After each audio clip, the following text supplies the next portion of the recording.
রাজপথে হামলা কেন?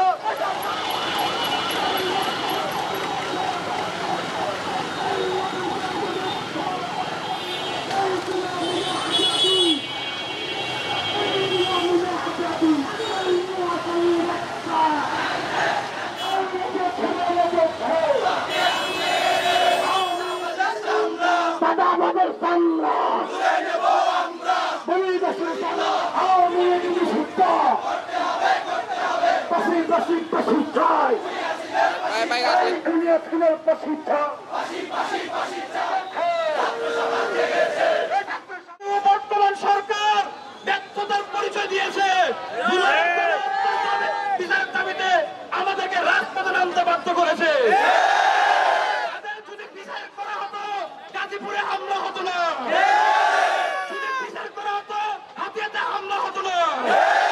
অতএব তাদের যদি বিচার করে না হয় বাংলাদেশের তারা আবারও অস্থিতিশীল পরিবেশ তৈরি করবে। বর্তমান সরকার আমরা বলে দিতে চাই, আমরা তোমার লেজার ভিত্তিক ছাত্র সংগঠন নয় যে তোমাদেরকে সাপোর্ট দিয়ে যাবো। আমাদের দাবি হচ্ছে এই জুলাই গণহত্যার বিচার করতে হবে। যদি বিচার না করো তাহলে তোমাকে বাংলাদেশ থেকে বিতাড়িত করা হবে। ছাত্রদের রক্তের উপর দিয়ে তুমি ক্ষমতায় এসেছো, অতএব ছাত্রদের দাবি যদি মেনে না নাও, জুলাই গণহত্যার যদি বিচার না করতে পারো, আওয়ামী লীগের বিচার যদি তুমি না করতে পারো, আওয়ামী লীগকে যদি নিষিদ্ধ না করতে পারো, তোমাকেও আমরা ক্ষমতায় চাই না। বন্ধুগণ, বাংলাদেশকে আমরা আওয়ামী লীগ সন্ত্রাসী মুক্ত করার জন্য আমরা স্বাধীনতা যুদ্ধ করেছি, কিন্তু আমরা দেখেছি এই বাংলাদেশ সন্ত্রাস মুক্ত হয় না। বাংলাদেশকে সন্ত্রাস মুক্ত করতে হলে আপনাদেরকে আবারও রাজপথে নেমে আসতে হবে। আমরা চাই বাংলার মানুষ সন্ত্রাস মুক্ত হোক, বাংলার মানুষ চাঁদাবাজ মুক্ত হোক। আমরা স্বরাষ্ট্র উপদেষ্টাকে হুঁশিয়ার করে বলতে চাই, স্বাধীনতার 6 মাস পরেও আওয়ামী লীগের ঘরে অস্ত্র থাকে কেমনে? স্বরাষ্ট্র উপদেষ্টা, তুমি মেরুদণ্ডহীন, জবাব দিতে হবে। তোমার কাজ কি?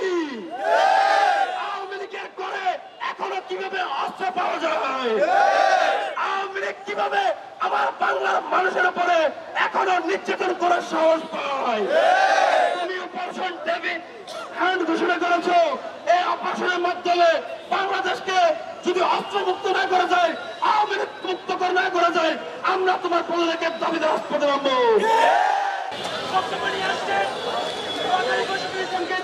মূল্যবান বক্তব্য দেওয়ার জন্য অনুবাদের প্রত্যেকটা মানুষ ছিঁড়ে খায়।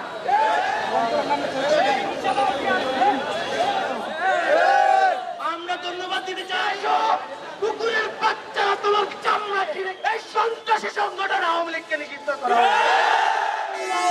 নিষিদ্ধ এই জুলাই হত্যার বিচার চাই, এই জুলাই হত্যার বিচার চাই, এই বিচার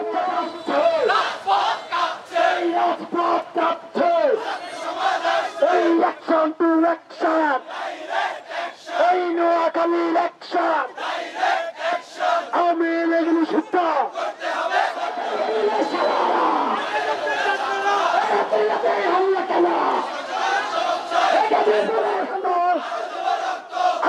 আরো দেব রক্তের বন্যা, রক্তের বন্যা। আমি চাইব